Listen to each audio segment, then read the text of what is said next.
The moment I saw you, my world came alive.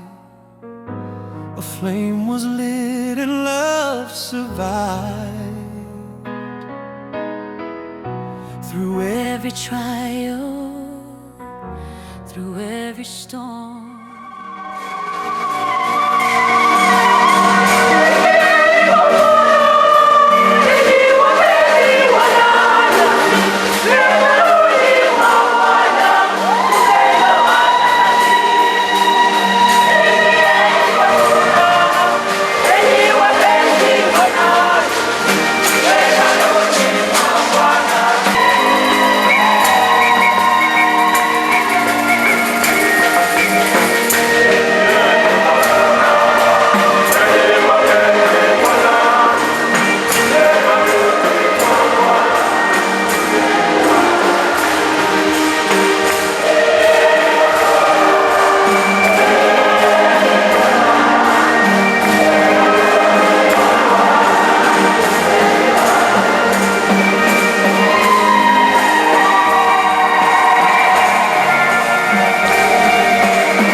Tunapotumia neno upumbavu kwa Kiswahili naumiza sana.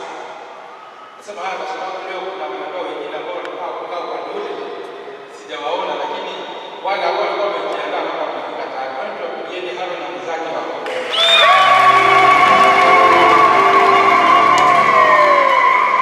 Siku hii wameisubiri sana. Kwa kwenye maandalizi, mafundisho, semina nyingi za ndoa, nakumbuka haro nilikuwa mambo yetu. Unajua leo tutafanya mtihani wa mwisho kwa mara ya mwisho. Na huu mtihani tunafanya sisemi kwamba umehitimu, kwa sababu unajua katika mitihani ya shule ambao watu wanasoma nyingi, hii shule ya ndoa unapewa cheti na ana kufanya kusoma. Mimi nilipokuwa malezi miaka 11 nikijiandaa kuwa pale. Kwa hiyo nilisoma sana, nasoma kutoka vioni, kuchukua vyeti na shahada zetu, lakini hawa wanaanza kwa kuwa cheti wakaishi maisha ya ndoa. Ndoa ni shule, tunajua hiyo, na sisi ambao tumekuja kwa ajili yao na mama na baba ambao tuna familia zetu, tukawalea hao vijana wakapate kukaa maisha ya ndoa, tukawaletea amani na ikawa baraka kwao. Kwa ajili yao tunasema siku ya leo, ili Mungu apate kuwajalia neema wanazozihitaji katika ndoa yao. Na kwa namna ya kipekee tunataka kitima ambaye amekuja kwa surprise na kuongoza Kristia. Anambia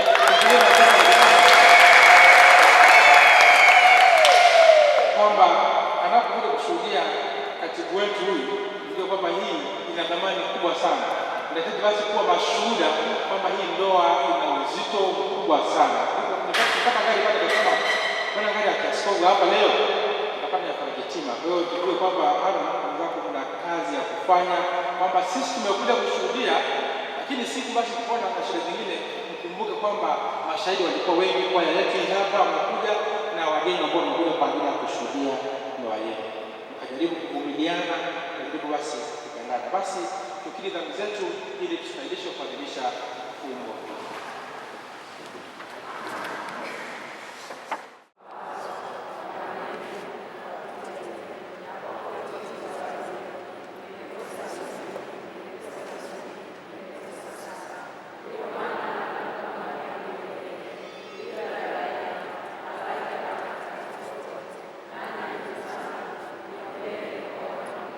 Mungu Mwenyezi atuhurumie, asamehe dhambi zetu, atufikishe kwenye uzima wa milele.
Somo la kitabu cha Tobiti. Tobia alimwambia Sara, tumuombe Mungu atuhurumie. Ndipo Tobia alipoanza kusema, Mungu wa baba zetu, umehimidiwa, na jina lako takatifu tukufu limehimidiwa milele. Mbingu nazo zikuhimidi, pamoja na viumbe vyako vyote. Ndiwe uliyemuumba Adamu, ukampa mkewe Hawa, ili awe msaidizi na tegemeo, na kwao umetoka uzao wote wa wanadamu. Nawe ukasema, si vema mwanamume akae peke yake, na tumfanyizie msaidizi wa kufanana naye.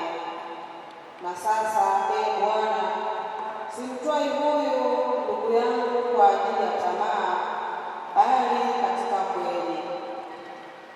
Uamuru urehemiwe, hata niwahi kuona uzee pamoja naye.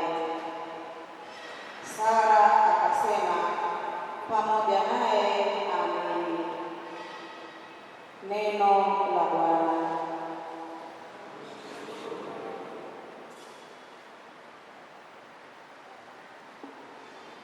Wimbo wa katikati.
mji wa Galilaya, naye mama yake Yesu alikuwepo.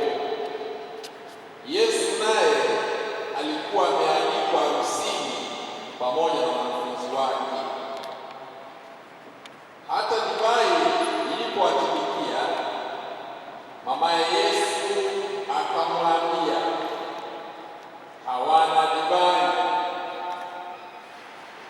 Yesu akamwambia, mama, tuna nini mimi nawe?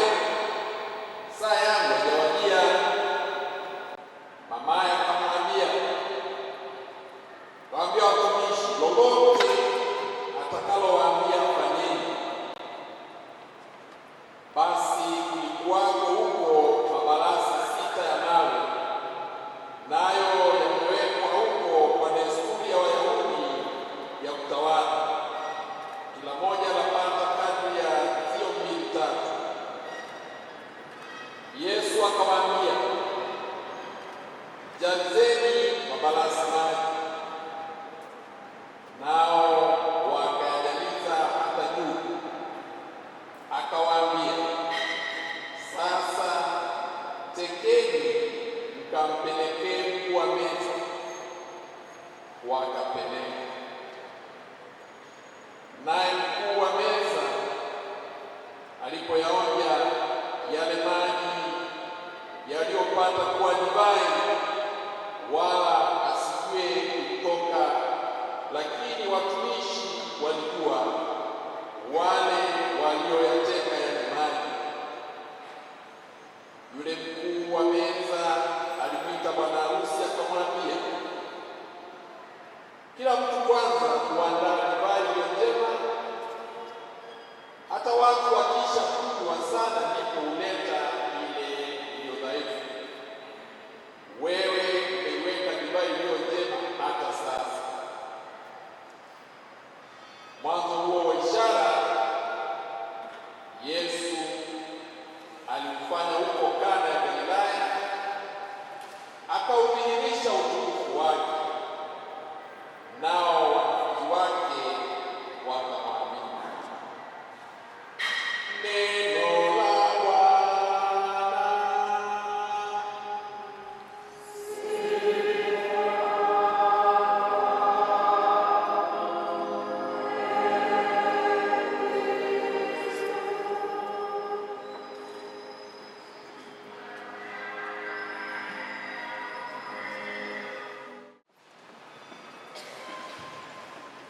Mungu ni mwema na kila wakati.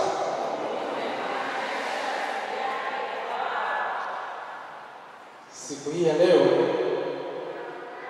tumejumuishwa hapa nao waheshimiwa Margarita na Julius, Esther na Haron katika sakramenti 7 za kanisa. Hii ni sakramenti mojawapo ambayo mimi hata mimi padre nakuwa mjumbe wa kanisa au nakuwa kama shahidi kati ya mashahidi wengi, kwa sababu muda ukifika wa kuahidi na kutoa zenu na kiapo kile, sio mimi nitakuwa nimesema ni nini. Siku nilipopata upadre na mimi nilikuwa kiapo mimi kama mimi. Siku ambayo tulibatizwa na sisi tukapewa ishara ya taa, ishara ya kitambaa cheupe, ni kwamba wewe na mimi tulikuwa tukuze kile kitambaa cheupe tusikichafue. Lakini leo hawa wawili watatoa ahadi mbele zetu hapa. Nitaomba hawa wanaochukua video mweke hata kipengele kifupi cha ile ahadi ambayo mbele yetu, kwa sababu tunaona watu wanakuwa hawa wengine wanakuja kusomea maandiko matakatifu kwamba mwanamke na mheshimu mwanaume, lakini kwenye ahadi ya leo naomba kusikiliza vizuri sana. Imewekwa sawa kwamba nitakupenda na kukuheshimu siku zote za maisha. Kwa hatua hii ambayo umefikia, tumekuwa na zile miezi mitatu ya maandalizi. Wamekuja semina za ndoa hapa Mapigano, wameenda semina za ndoa kule Kigoma. Nadhani nina uhakika kwamba watakuwa wanaandika baadhi ya vitu, kwa sababu mwisho wa siku watahitaji kukumbushana, hivi tulikumbushwa nini? Tulipokuwa tunazungumza jambo hili tuliandika nini? Lakini sio kukumbushana kwa ajili ya kukomoana, mbona hili hautendi, lakini tunakumbushana kwa ajili ya kujenga. Sasa leo tumesikia somo la kwanza. Tobiti ambaye alikuwa ni mteule kama nyinyi, kama Julius na kama Haron, leo anachukua nafasi ya kumuita mke wake kwamba njoo tusali. Akatoka kitandani mwake akamwambia njoo tusali. Na kwenye ile sala, naomba Julius na Haron msikie vizuri, ameahidi kwamba simtwae huyu kwa ajili ya tamaa zako, kwamba umtwae Esther kwa ajili ya tamaa zako, au mtwae Margarita kwa ajili ya tamaa zako. Ukisikiliza Harmonize anapoimba nyimbo zake, kuna wimbo mmoja anasema kwamba nilitaka kusafiria nyota.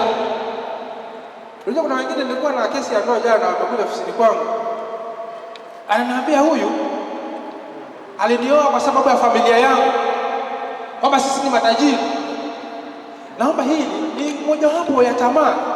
Hakutamani upendo, lakini anatamani kuoa kwa ajili ya familia kwa sababu nini? Ni matajiri. Naombeni hili tulisafishe. Leo tunaadhimisha sikukuu ya Mama Maria, ambaye pia alikuwa na moyo safi, kwamba tunapofanya hii sakramenti, tunapoadhimisha sakramenti ya ndoa, iwe ni kwa moyo safi. Haruni Tobiti amemwambia kwamba sijakutwaa kwa sababu ya tamaa zangu mimi mwenyewe, na wakakubaliana. Mke wake akasema amina, kwamba tulioahidi wote ambao mtaahidi mbele yetu, tunakubaliana kwamba tutaenda kuyafanyia kazi. Tumepitia mambo mengi kwa tukiwa na hawa wanandoa katika vipindi vyetu, na mojawapo ya mambo ambayo tulikuwa tunashauriana ni kwamba hivi tuepukane na nini, upande mwingine tufanye nini tupate kujenga. Hapa naongea na wanandoa. Na siku moja tulikuwa na hawa tukifanya kwenye maandalizi yetu ya semina zetu, wakaniambia wenyewe, Father, sisi tunaomba tujiepushe na marafiki wambaya. Lakini tukaangalia zaidi marafiki wetu wengi hata ni wanafamilia, kina mama. Labda mamake Esther anatamwita Esther aanze kumshauri jinsi ya kuendesha familia yake, baada ya kujenga anaanza kuipotosha. Hii nasema kwa sababu nimeshawatolea mifano ya kutosha kwamba mama utamwambia binti ya watu, unaona kile kiwanja chini, naomba tuuze sisi, mimi wewe na mama yako. Mume wake ajui. Nikasema basi kwambia basi mshauri mkuu wa ndoa yako awe ni mume wako au mke wako. Na mimi wale ambao tumekuja hapa, tunapokuja hapa kushuhudia ndoa ya hawa, tukusudie na tuwe na nia ya kujenga ndoa zao, sio kuzibomoa. Kwa sababu mambo ya kubomoa ndoa yapo mengi sana. Dunia ina mahangaiko mengi sana. Hata kwa mfano, Margarita amechelewa kwa sababu barabara hazifai. Ni shida. Kama barabara ni shida, sasa kwa nini tumuongeze jambo lingine kwenye ndoa yake asije akajenga ile ndoa yake? Naombeni sana mawashauri ambayo tumekuwa tukipitia wakati wa ndoa zetu tuyatie maanani. Lakini zaidi ya yote tumesikia somo la Injili. Tusimwache Mungu hata siku moja. Alhamisi nilikuwa hapa kwenye ibada ya kuabudu Yesu Ekaristi, na nikawa nakumbusha jambo moja. Kuna dhambi moja kwa Kristo huwa tunafanya bila kujua, ya kumsahau Mungu au kumchukua Mungu kwa sababu tuna shida. Nikawa nakumbuka wiki 3 zimepita, niko ofisini pale, akaja mama mmoja akaniambia, Father, naomba kuandikisha nia ya misa. Sekretari ya kuwepo, ikabidi sasa nichukue ile kazi niandike ile nia ya misa. Akaanza kuniambia andika hivi: ninamshukuru Mungu kwa kunikwepesha na ajali mbaya ya barabarani. Nikasema hebu nikasita, hebu niambie ni kwaje? Father, uweze ukaamini, tulikuwa tunaenda Mwanza. Kama ni hana kwa hana na basi. Dereva wetu akaingia na Costa, tukakwepa ile ajali. Kwa hiyo ametoka Dar es Salaam wakiwa Mwanza na wanakumbuka Mungu. Kwamba tunapokuwa kwenye hatari ndio tunamwamsha Mungu. Mitume walituonyesha mfano, hata wenyewe walipokuwa kule kwenye chombo wakaanza kumwamsha Yesu wakati wamepata hatari. Ina maana kwamba tunafanya dhambi ya kumsahau Mungu au ya kupuuza ukuu wa Mungu. Nataka niwaambie hawa wanandoa, mwamsheni Mungu wakati wowote. Tumeona nguvu za Yesu, na Maria alijua, akawaambiaje? Atakalo waambia ninyi fanyeni. Na maana kwamba lazima na sisi tumtafute Mungu huyu maadamu anapatikana. Naombeni hili hata sisi tukiwakimbia, kwa sababu unajua sasa hivi nitakuwa na wana mkia kanisa mara moja, tulikuwa kwenye vipindi mara 2 kwa wiki. Hata kama mimi sitakuwepo karibu na nyinyi, lakini Mungu mtafute maadamu anapatikana. Naomba niwafanyie hawa wanandoa mtihani wa mwisho, kwa sababu tulikuwa na vipindi vingi, lakini nifanye huu mtihani kwa ajili yao, kwa sababu kuna kitu kinanikera mimi hapa ofisini. Wanapokuja kuniambia, Father, mimi nataka niachane na mume wangu, mimi nataka niachane na mke wangu. Lakini nikawaambia kanisa hili ambalo mimi nalitumikia hakuna talaka.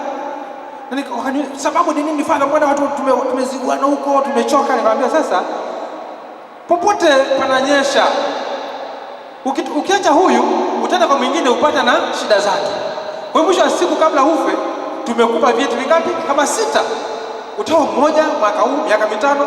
Msifanye kitu ambacho nimekaa na wazungu, nimekaa Ulaya miaka yote ile. Wao ni mikataba. Wanakaa miaka 3, wakiona basi bwana kuna upendo, wanaweka mkataba mwingine miaka 2. Hapa si wapi mkataba. Mara baada ya mahubiri haya tutaadhimisha sakramenti ya ndoa hapa. Mwishoni nitawapa cheti ambacho hakitabadilishwa. Naombeni mkapambane na hali zenu. Tumsifu Yesu Kristo. Tumkapambane na hali zenu, mkavumiliane. Hata mkila ugali na chumvi mkavumiliane. Sasa acha niambie na jamaa kule, jirani yangu kule Rombo, Julius, wewe si Mchaga? Wachaga tunapenda mambo mazuri. Tunapenda mambo mazuri. Hata umechukua mke mzuri, mpigeni makofi Julius.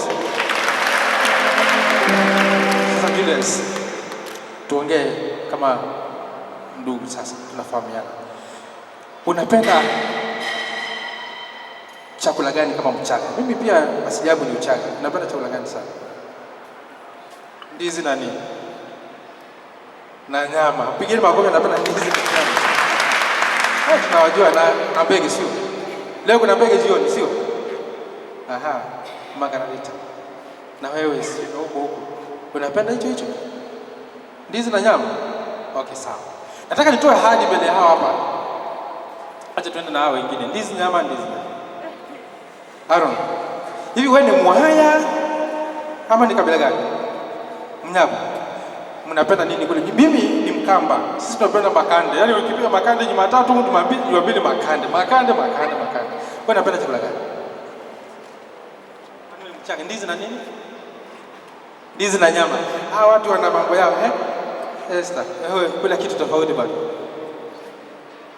Ugali na dagaa. Kwani Mjaluo? Sawa. Basi mtihani namba 2. Sasa nataka niwaahidi, mimi najua mtanipa sadaka baadaye. Kwa hiyo sadaka nitatumia kuwapeleka Hauti. Mkienda honeymoon mkirudi, mimi nitawapeleka kule Coco Beach, kale kitimoto. Sasa wewe nikikupeleka nje, nitawapeleka. Mkienda honeymoon mkirudi, mimi nawabeba kwenye gari yangu wawili niwapeleke Hauti. Tukienda Hauti, utataka ubadilishe ule nini? Nakula hizo ndizo. Kwani wewe ni wa wapi jamani? Mtu na wewe watu wana mambo yao. Esther, wewe niambie, unapenda kugali dagaa, utakula nini? Nitawapeleka Hauti. Ukweli wangu. Hata kula pizza, mpigeni makofi, atakula pizza. Halo, utakula nini? Makange ya samaki. Tumsifu Yesu Kristo. Sasa naomba tuelewane. Aaron, Mara baada ya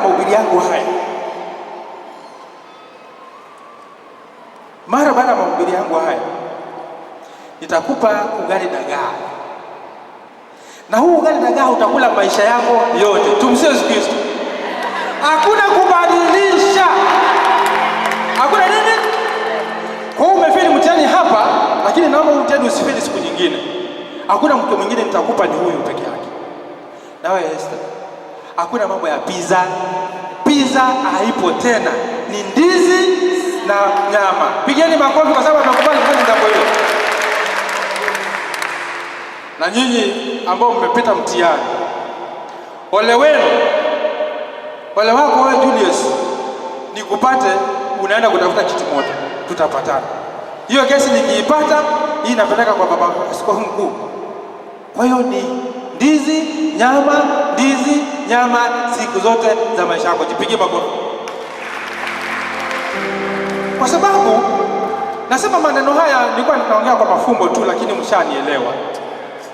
Anakuja pale kila siku, mume wangu sijui nini, mke wangu. Na ajabu, kuna moja imekuja ofisini kwangu, hii sijui, nitaomba katibu anisaidie, kwa sababu hata huko kuna sisi wameniambia hata hii hatutengui. Yaani ubatili na udanganyifu wa hali ya juu sana. Itakuwaje wewe mwanandoa, mama, umeolewa hapa siku ya leo, kwa mfano leo tarehe 13, baada ya miaka 6 una watoto 3 na hakuna mtoto wa mume wako. Tumsifu Yesu Kristo. Mpaka unasikiliza, unatoa miwani, naangalia kama niko na mabuibui hivi, ninasikia ukweli sisikii. Kwa sababu mbona jamii imekuwa hivyo? Jamii, ninaombeni Aaron na Esther, mchukue jambo hili serious sana. Mkakae, mzungumze, myanjenge nyinyi wawili. Mtuache sisi tunakuja kuwapotosha. Unasikia? Na wewe Julius na Margarita, swala la uaminifu likawe kwenu kipaumbele. Kwa sababu mnapokuwa waaminifu, huku upendo utakuwa umezidi mpaka tunashangaa mtugawie na sisi ambao hatuna upendo. Mtakuwa mmeaminiana mpaka kiasi kwamba tunawaonea wivu. Na mbona sisi tunawaonea wivu? Kwa sababu mmeaminiana. Naombeni swala hili ndio nimesema kuhusu pizza na ugali sijui na dagaa, hakuna kubadilisha. Tunajua ukienda kwenye restaurant wameandika menu, unaweza ukaibadilisha kusema leo napendelea kula hata mchele ndio nini, wali, supu, sawa. Lakini kwa masuala ya ndoa, kile ulichochagua ni hicho na hakuna kubadilisha. Naombeni hilo mkalitie maanani. Na mwisho, masuala ambayo tumezungumza yote, kwamba mambo yanayojenga, na tukaepukane na mambo ambayo yanatenganisha. Mkavumiliane, mkaaminiane, mambo ya usiri tuache, tuwe wawazi. Jifungue moyo wako kwa ajili ya mke wako, jifungue moyo wako kwa ajili ya mume wako, na tutayajenga. Kwa sababu tunaona wengine wamezeeka pamoja. Leo nilikuwa na semina ya ndoa tena, wakaja kuandikisha ndoa, mzee mmoja ana miaka 72 na mke wake 68. Nikauliza siri ni nini? Kwanza nikauliza vipi bana, mna watoto wangapi? 11. Na ni hao wamevumiliana sana. Na nikauliza kulikuwa na vijana, nikamwambia mnaona hawa wamekomaa kwenye ndoa, kwa nini sio nyinyi mkatamani kukomaa kwenye ndoa zenu kwa ajili ya wale? Kwa kuna watu ambao tunawaangalia tukasema, kweli mama zetu, bibi zetu kama wamevumilia, mbona sio sisi? Kwa hiyo naombeni sana, tunaombeni neema ya Mungu, lakini neema ya Mungu inahitaji pia wacha Mungu. Mkawe na hofu ya Mungu siku zote, msijikwe na ubizi sana. Tupo mjini, kazi tu, mpaka Mungu anakuwa hana nafasi. Naombeni mtafute nafasi kwa ajili ya Mungu, kwa sababu bila Mungu, hata mimi katika upande wangu, bila huyu Mungu nisingekuwa nimesimama, na nyinyi mtasimama pale ambapo mtakuwa mmemkaribisha Mungu. Naombeni tupigeni Mungu makofi. Basi ule muda ndio huu ambao tumeusubiri siku nyingi. Naomba basi tuwainue Esther na Harun waje hapa, basi tuanze nao waeke kiki hapo kwa ajili ya ndoa yao.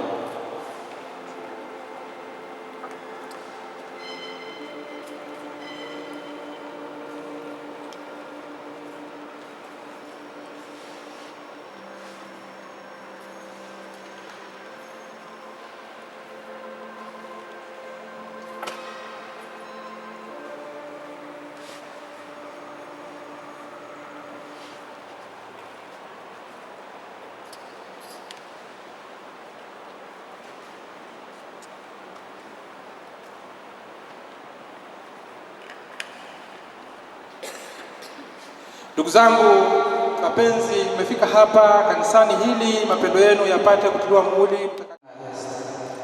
Je, mmefika hapa kufunga ndoa pasipo shuruti kwa yenu na morali? Ndio. Je, mko tayari kuishi maisha ya ndoa kupendana na kuheshimiana siku za maisha yenu? Ndio. Na je, mko tayari kuwapokea kwa mapendo watoto wenu kutoka kwa Mungu na kuwalea kama ilivyo sheria ya Kristo na kanisa lake? Ndio. Kwa kuwa mwakusudia kufanya maagano ya ndoa takatifu, shikaneni mikono na kuume kuonyesha kupenda mbele ya Mungu na kanisa lake.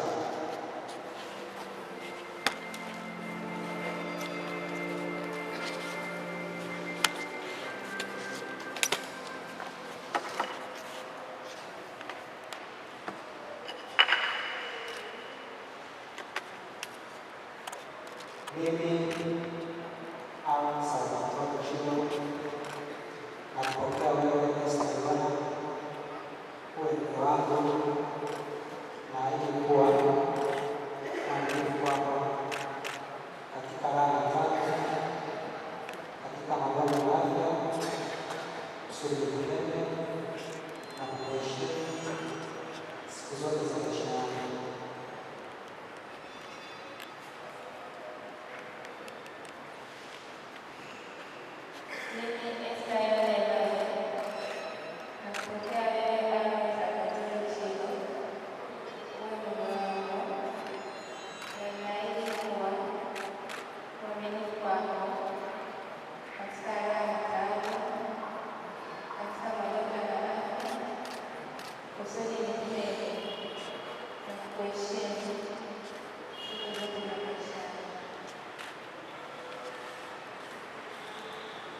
Ukubaliano wenu huo mlioonyesha mbele ya kanisa, Bwana na udhibitishe kwa wema wake, apende kuwazidishia wingi wa baraka zake aliyounganisha Mungu mwanadamu asitenganishe.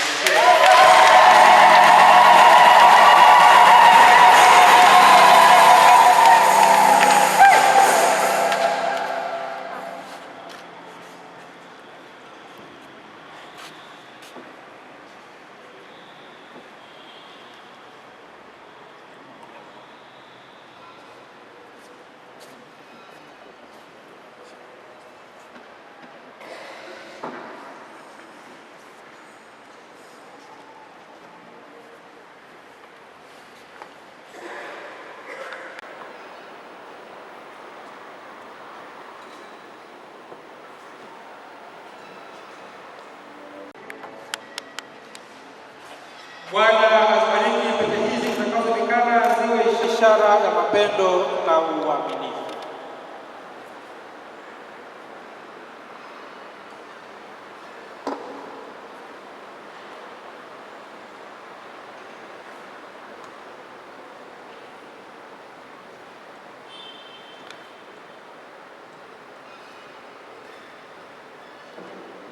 Mwenzangu Esther Yohana, pokea pete hii iwe ishara ya mapendo yangu na uaminifu wangu kwako, kwa jina la Baba na la Mwana na la Roho Mtakatifu.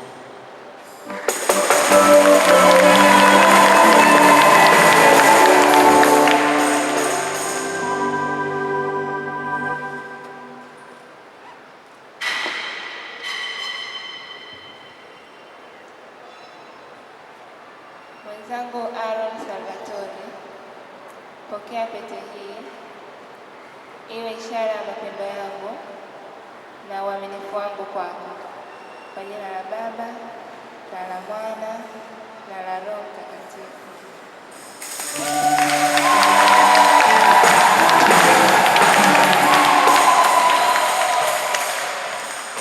Pigeni makofi ya mazito.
Wawalea watoto wao vyema na kuwapeleka kwa Kristo, wakabidhi wajukuu mila za wazee zilizojema.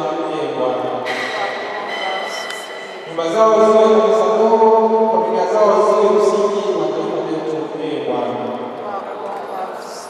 tuombe. Mungu, wasaidie hawa watu ambao watumie katika neema ya sakramenti, wasifungulie shetani mlango wa kama mmoja, waishi vyema na kusali pamoja, ili Bwana Yesu aweze kukaa kati yao katika yote. Tunaomba hayo katika Kristo Bwana wetu.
Bwana, tunakuomba uvipokee vipaji tunavyokutolea kwa ajili ya kutakatifuza agano la ndoa, na kile ulichoanzisha kwa wema wako ukitunze kwa majaliwa yako, kwa njia ya Kristo Bwana wetu. Bwana awe nanyi. Inueni mioyo. Tumshukuru Bwana Mungu wetu. Kweli ni vema na haki, tendo la kufaa na la kuleta wokovu. Tukushukuru wewe na popote, Bwana Baba uliye mtakatifu, Mungu mwenyezi wa milele. Wewe umeweka maagano ya ndoa kuwa nira bora ya mapatano na kifungo thabiti cha amani, ili upendo safi wa ndoa takatifu ukuongezee watoto wengi. Bwana, kwa maongozi yako na kwa neema yako unapanga haya yote mawili kwa namna ya ajabu, kwamba kama vile kuzaliwa kwa mwili kunavyoijaza dunia, kuzaliwa kwa kiroho kuliongezee kanisa kwa njia ya Kristo Bwana wetu. Kwa hiyo sisi pamoja na malaika na watakatifu wote twaimba wimbo wako tukisema bila mwisho.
Vivyo hivyo baada ya kula alitoa kikombe na kushukuru tena, aliwapa wafuasi wake akisema, twaeni mnywe nyote, hiki ndicho kikombe cha damu yangu, damu ya agano jipya na la milele, itakuwa hakika kwa ajili yenu kwa ajili ya wengi kwa maondoleo ya dhambi. Fanyeni hivi kwa ukumbusho.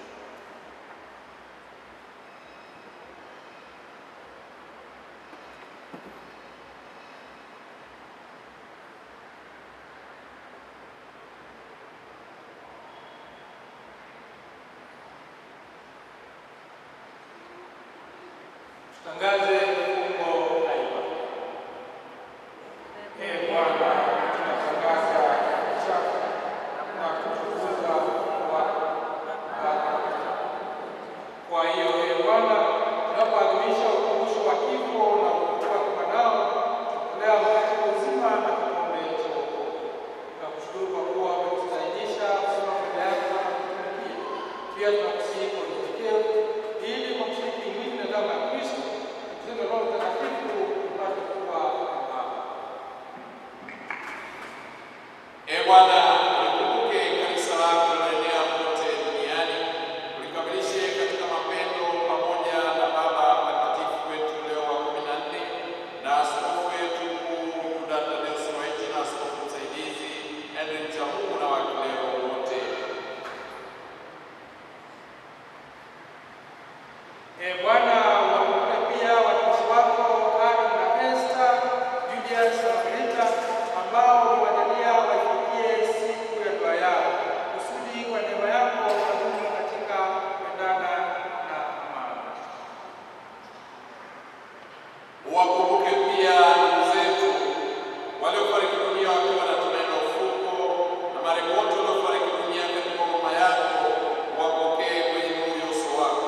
Tunakuomba utuhurumie sisi sote, ili pamoja na Maria Bikira mwenye heri mama wa Mungu na Mtakatifu Yosefu mume wake wa Bikira, mitume wenye heri, Mtakatifu Agustino msimamizi wa parokia yetu, na watakatifu wote wanaokupendeza tangu kale, ustahili kushiriki uzima wa milele na kusifu na kutukuza kwa njia ya mwanao Yesu Kristo. Kwa njia yake na pamoja naye na ndani yake, wewe Mungu Baba Mwenyezi, katika umoja wa Roho Mtakatifu, unapata heshima yote na utukufu milele na milele. Kwa kulitii agizo la Mwokozi wetu na kufuata mafundisho yake ya Mungu, tunakusema: Baba yetu uliye mbinguni,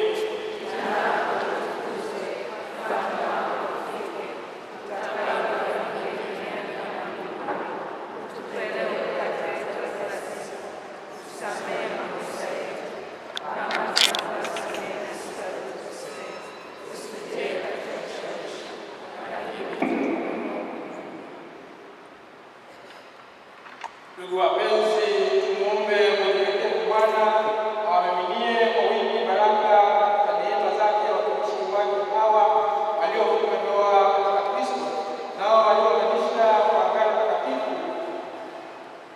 na kwa njia ya sakramenti ya mwili na damu ya Kristo awafanye kuwa moyo mmoja katika mapendo. Mungu uliyeumba vitu vyote kwa enzi yako kuu, bila kutumia kitu na kisha kupanga yote, na kumuumba mtu kwa mfano wako, ukamfanya mwanamke awe msaidizi wa mwanamume asiyetengana naye, ili wasiwe tena wawili ila mwili mmoja. Umefundisha ya kuwa uliopenda kuunganisha si halali kamwe kutenganisha. Mungu uliyependa kutia katika maagano ya ndoa ishara ya sakramenti ya umoja kati ya Kristo na kanisa, umeweka wakfu fungo cha umoja wa mume na mke kwa fungo kwa hilo. Mungu uliyeagiza kwamba mwanamke apatane na mume, ukawajalia tangu mwanzo ushirika huo ambao wala kwa adhabu ya asili wala kwa hukumu ya gharika kuu haukutupiliwa mbali. Watazame kwa wema watumishi wako hao waliofunga ndoa na kama Tanzania kuimarishwa kwa baraka yako. Peleke juu yao neema ya Mtakatifu, kusudi kwa njia ya upendo uliomiminwa ndani yao wadumishe uaminifu katika maagano ya ndoa yao. Neema ya upendo na amani ikae ndani ya ndugu zako hao, na hivyo wafuate wanawake watakatifu waliosifika katika maandiko matakatifu. Mioyo ya waume zao iwe na imani nao, wampangue kuwa wezi wao wakawalidi wenzao kwa neema ya uzima. Wape heshima ipasavyo, wapende daima kama Kristo alivyotupenda kanisa lake.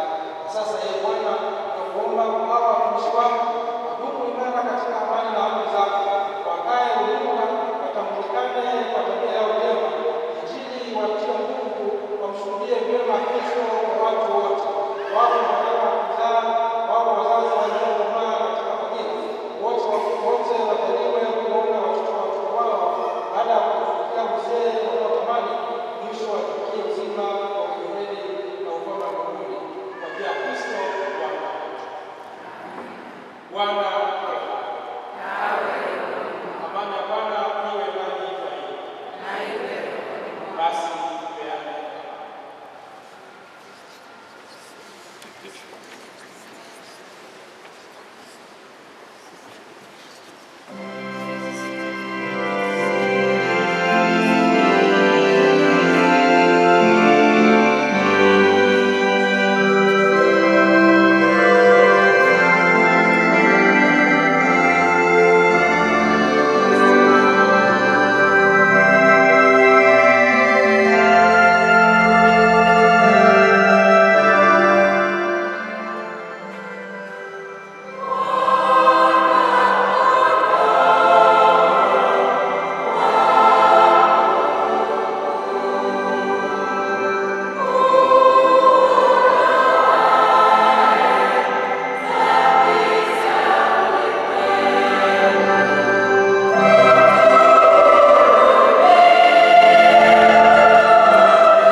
Tazama mwana-kondoo wa Mungu, tazama aondoaye dhambi za ulimwengu. Heri yao walioandikwa kwenye kalamu ya Mwana-Kondoo.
Kristo alipenda kanisa lake akajitoa kwa ajili lake ili apate kutuletea mke mtakatifu asiye na lawama. Tuombe.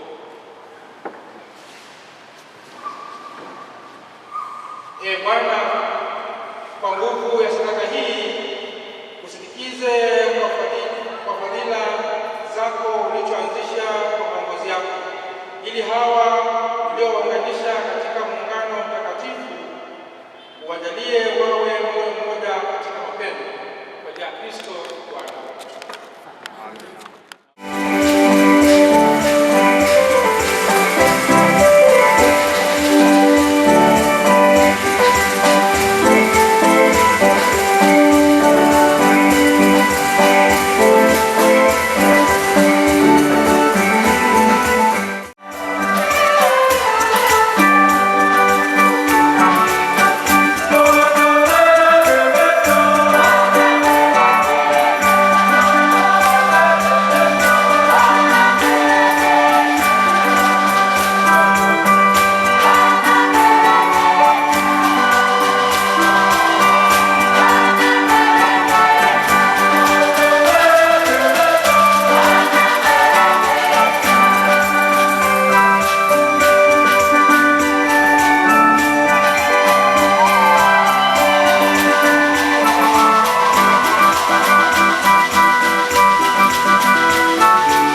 basi nimkaribishe Brother Kitima ambaye ni katibu wetu, Dr. Kitima, katibu wetu wa Baraza la Maaskofu, aseme neno kwa sababu ilikuwa ni surprise amekuja kwetu, na tuhitimishe ndio nyinyi muende mkasherekee, na wale ambao tutaweza na sisi tutakuja kusherekea na nyinyi. Basi Father, karibu sana.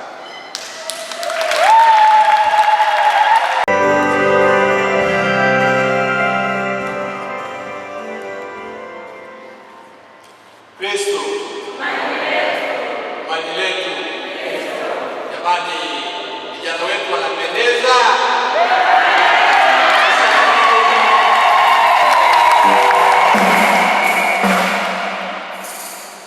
Julius alipofika kanisani amuoni mwenzake, alichanganyikiwa, lakini baadaye mwenzake akafika. Hongera sana.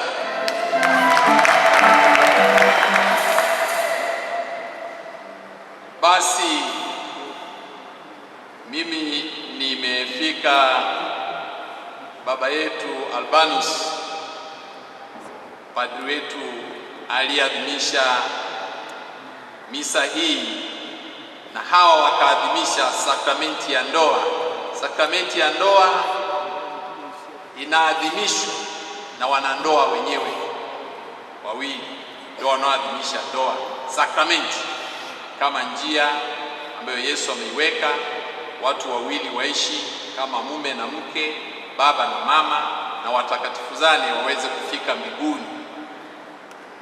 Kwa hivi inaadhimishwa na wao, ila Baba ametuadhimishia sakramenti ya Ekaristi kwa sababu anatenda kwa nafsi ya Yesu Kristo mkombozi wetu, na sakramenti zote zimewekwa na Yesu Kristo. Sakramenti ya ndoa katika mafundisho yetu ya Kanisa Katoliki na sheria za kanisa, wale wanaojua sheria ya kanisa, kanuni ya 1155 mkasoma, ndoa si mkataba, ndoa ni agano, kama ilivyo agano la kale, agano jipya. Ni agano ambalo wanawekeana watu wawili mbele ya Mwenyezi Mungu. Ni kifungo, ni mfungamano wa watu wawili wanaoamua kuwa kitu kimoja ili wafanye mambo makubwa matatu. Namba moja, wasaidiane wao wawili kufika mbinguni. Namba mbili, wamsaidie Mungu kuendeleza kazi ya uumbaji wa wanadamu. Mwanamke na mwanamume watakuwa kitu kimoja kwa kutakatifuzana kwenda mbinguni, lakini pia watashirikiana na Mungu kuzaa wanadamu wengine. Waende wapi? Waje duniani. Na wakisha wazaa, jukumu la tatu la wanandoa kuwalea katika mila na desturi zilizo njema, mafundisho sahihi, na kuwatayarisha wawe watu wazima wajitegemee. Kwa hiyo wanandoa, mna kazi hizo ngapi? Tatu. Kwanza, msaidiane mwende mbinguni nyinyi wawili, ndio maana inaitwa sakramenti. Pili, mzae. Tatu, mnaowazaa muandae wawe watu wazima, wakamilike kimalezi, kiutu, na wao hatimaye waje wafanye kazi ambazo Mungu atawapangia. Kwa hiyo hiyo ndio maana ya ndoa katika Kanisa Katoliki, si mkataba. Ukienda huko serikalini ni mkataba, ndio maana una talaka. Baba alisema aliunganisha Mungu mwanadamu asifanye nini? Aliunganisha Mungu mwanadamu asifanye nini? Basi najua amjui kwa nini nimekuja, kwa sababu sihudhurii shughuli nyingi za maparokiani kwa sababu ya majukumu yangu, lakini mimi nimemwakilisha hapa babu yake na Esther.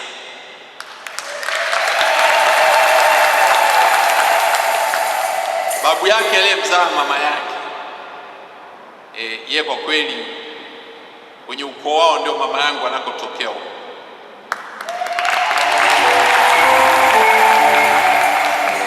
Alafu hivyo ya ajabu, anapotoka bibi yake aliyemzaa mama yake Esther, ndiko pia mama yangu anatokea huko.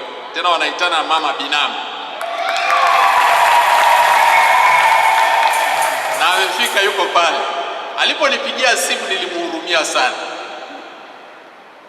alinimhurumia sana. Nikasema sasa huyu shangazi ananipigia, sasa sijui nitafanyaje, nisipoenda ataumia sana. Nikasema nitaenda. Ana ndugu yake mwingine mtakuwa naye kwenye harusi za kwenye sherehe kule, baada ya picha mtaenda kuwa naye, ambaye anamwita bibi yake Esther,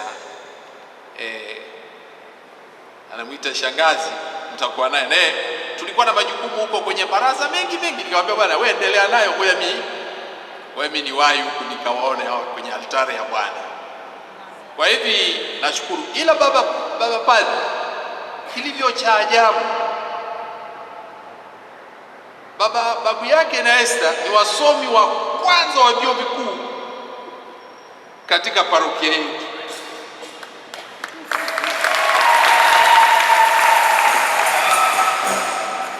Ni wale waliosoma miaka ya 60, digrii za miaka ya 60. Sasa huwezi kuamini, alisomea Kenya.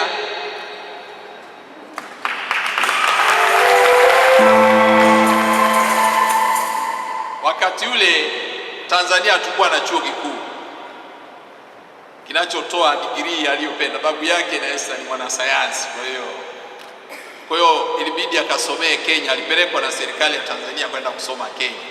Wakati huo Tanzania bado tuna fakati moja tu ya sheria, lakini yeye alienda mambo ya architecture, survey na nini huko, ndio akaenda huko Kenya.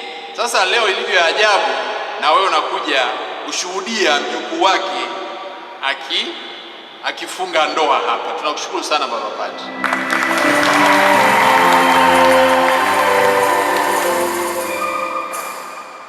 Lakini tuko kwenye tukio la kiimani. Aroni, sikuelewa ulikuja pale sakristia, najua unanijua, lakini nikashangaa una behave kama Wanyaturu, yani sisi Wanyaturu anakotoka kawaida sisi wakwe hawamsemeshi baba mkwe, na kweli hakunisemesha.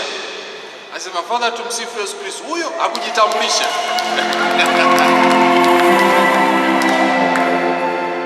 Nakupongeza kwa kudumisha mila bila kuzijua.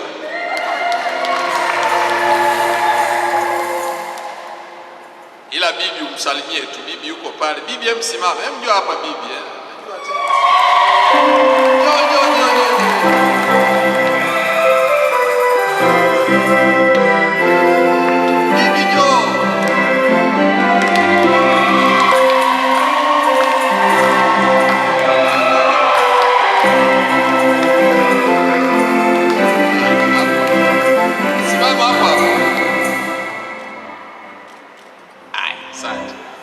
Huyo ndio bibi yake na Esther. Huyu simwogope Aaron, huyu ni mama yako, simwogope. Ila mama yake na Esther, Victoria njoo. Samahani, mama Esther njoo.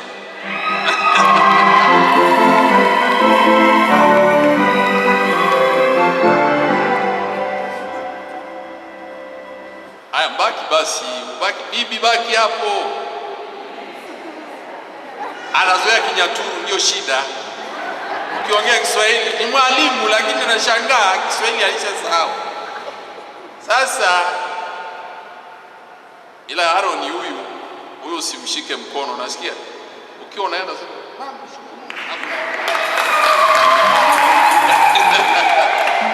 ila bibi unamshika mkono, unamkumbatia, unamwambia bibi, nipe maziwa, nipe ugali. Ila na sisi basi niseme kwamba Watanzania tumekuwa kitu kimoja. Tunamshukuru sana baba wa taifa kutujengea nchi ambayo hatuna ukabila. Sisi ni nchi. Sasa unapoambiwa Aaron ni mnyama, samani Shirimo, usiseme nimewatenga nyinyi. Sasa samani kidogo, nataka kuwafundisha wa mila kidogo. Aaron ni mnyama, nimesikia hivyo. Mnyama si wa Karagwe. Karagwe. Nimeambiwa na mwanafunzi wangu Dr. yuko hapo. Ila baba yake na Esther, Yona, yeye anatokea Usukumani. Baba njoo.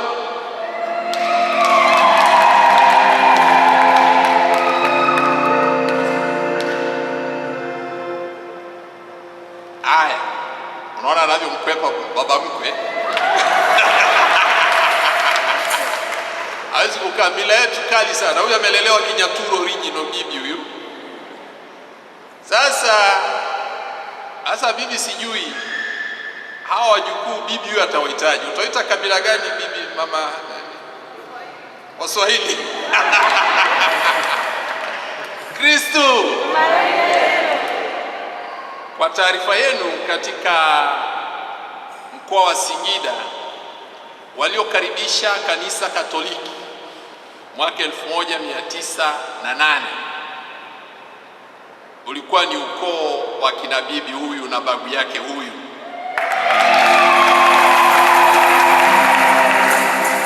Ndio waliowapa eneo, wakajenga, wakawahudumia, wakawatumikia. Kwa hiyo mimi nikienda na ujombani kule, wakati ule tulikuwa wadogo, babu yangu ananisimulia ndio alienda kusomeshwa Tabora huko, na hivi wakati huo tunaitwa jimbo la Unyanyembe. Sasa hawa ndio walikaribisha kanisa Katoliki. Kwa hiyo mdumishe imani yenu vizuri, na mimi nawapa zawadi ya kanisani. Zawadi mtakaopewa nyingine huko mnazozitaka mtapewa kwenye ukumbi huko, tutawapa hizo huko, lakini hapa nawapa zawadi. Na zawadi ya kwanza inawapa, najua kabisa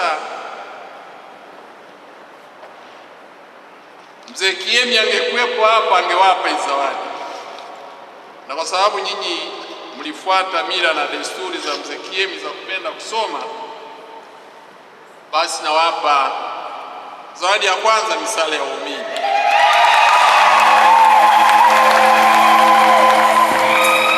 Na nawapa misale moja kwa sababu nyinyi ni baba mama, sawa baba kwa watu wakija kwenye jumuiya sije kaonekana hamna misale. Kuna zawadi nyingine nitakuja kuwapa mkija kunisalimia kama rozari. Najua bibi amekuja na rozari, ninamjua. Kwa hiyo nikasema sitazidisha, najua atatoa rozari tu, kwa misale. Lakini nawapa zawadi nyingine ambayo ni ya kisomi.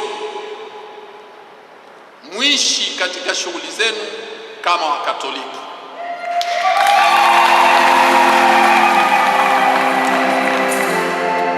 Ukitaka kutafuta utajiri kikatoliki, Mkatoliki anatafutaje utajiri? Ukitaka kuwa mbunge anakuwaje Mkatoliki? Ukitaka kuwa mwalimu Mkatoliki anapaswa kufanyaje? Haya ndio mafundisho ya kanisa Katoliki kuhusu kazi za kidunia, na hii nawapa kwa sababu najua nyinyi wasomi na wakabizi. Sasa mje hapa, alafu baadaye tutapiga picha.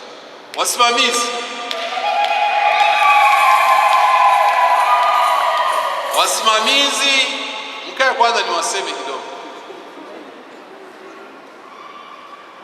Wasimamizi sio siku ya kuserebuka tu. Hawa wanaenda kuanza maisha mengine ambayo yanahitaji uzoefu wa wanandoa na ishiji. Kwa hivyo mna kazi kubwa ya kulea. Tunasema kusindikiza, kwa company. Lazima muwe karibu nao miaka miwili ya mwanzo. Jamani, mpo leo tunakuja mlo wa mchana huko kwenu, mpo leo weekend tunakuja mlo wa jioni. Ujue kama huyu anapika anatumia wafanyakazi.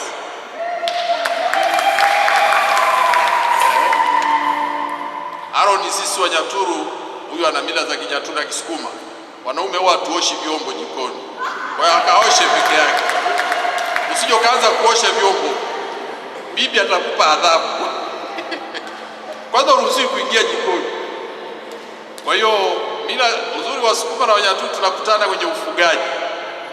Kwa hivi mimi ningependa niwakabidhi zawadi, taratibu msianguke.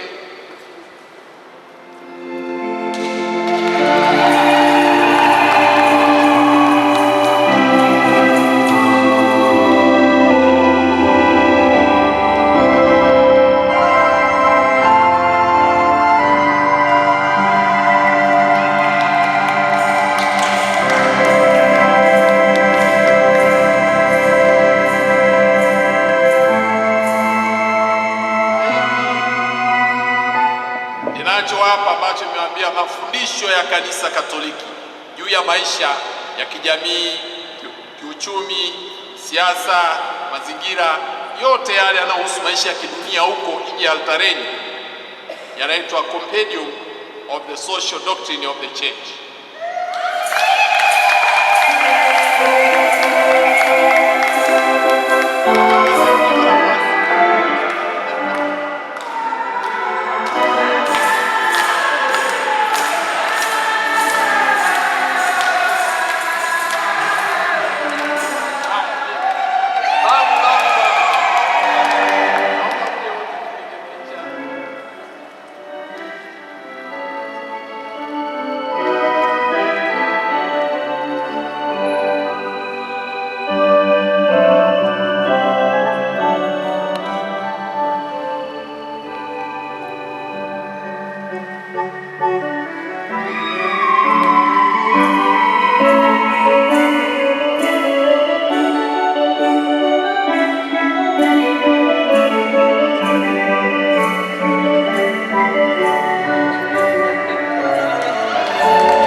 Kitabu kile kimeandikwa Kiingereza kwa sababu wakati Esther anamaliza darasa la 7 kalikuwa kadogo. Sasa bibi yake kaniambia mtafutie shule ya masista. Nikatafuta shule nikapata. Unajua mama yake ni Esther, mtoto wa kwanza wa yule. Sasa baadaye mama yake akasema, hiyo shule hataenda, tumepata nyingine. Kwa hiyo bibi yake aliumia kweli. Wenda alikuwa anataka awe sister, mimi sijui. Lakini basi tunawatakia maisha mazuri, mumweke Mungu katikati yenu, na wasimamizi wa bwana harusi na bibi harusi mhakikishe wanamweka Mungu katikati. Wamewachagua sababu wanawaamini, sio kwa sababu mnajua kufungua mziki vizuri, najua kwa sababu wanawaamini. Sasa nilikuwa naomba baba paroko, naomba tupige picha na Julius na nani?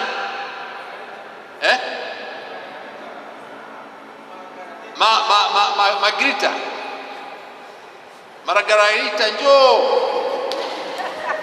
Na Julius njoo. Tunaomba mzidi kuwasindikiza kwa sala. Tunawashukuru sana kwaya, mmeimba vizuri sana. Asanteni sana. Piga kinanda sikukusahau. Na wewe piga kinanda vizuri.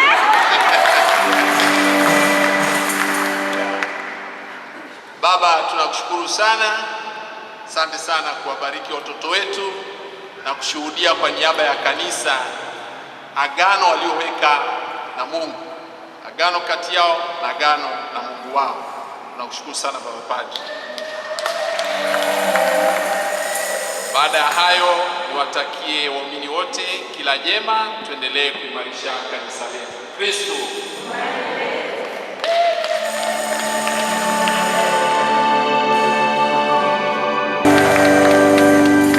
basi, kwa sababu nina ibada nyingine ambayo nilikuwa nimeanza muda huu, naomba tusimame tupata baraka na tuwaruhusu hao waendelee kusherehekea ndoa zao. Bwana awe nanyi.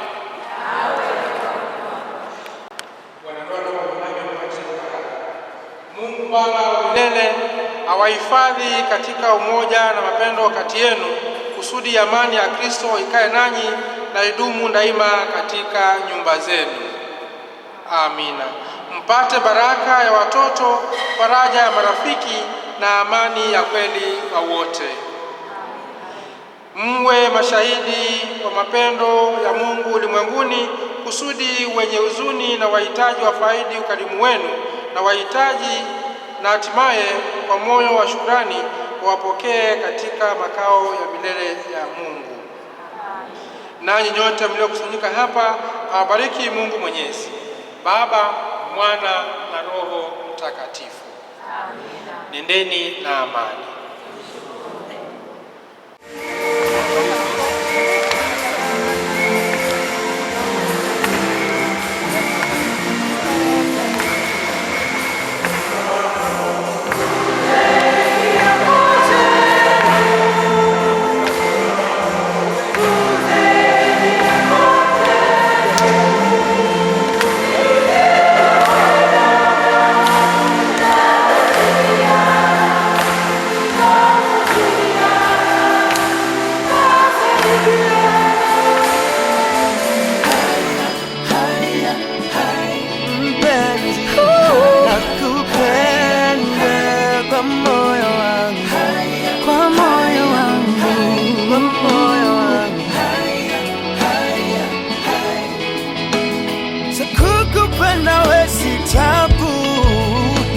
Ila bado tuna majaribu.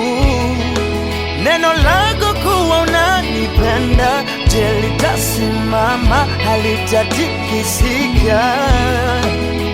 Wako nina msimamo.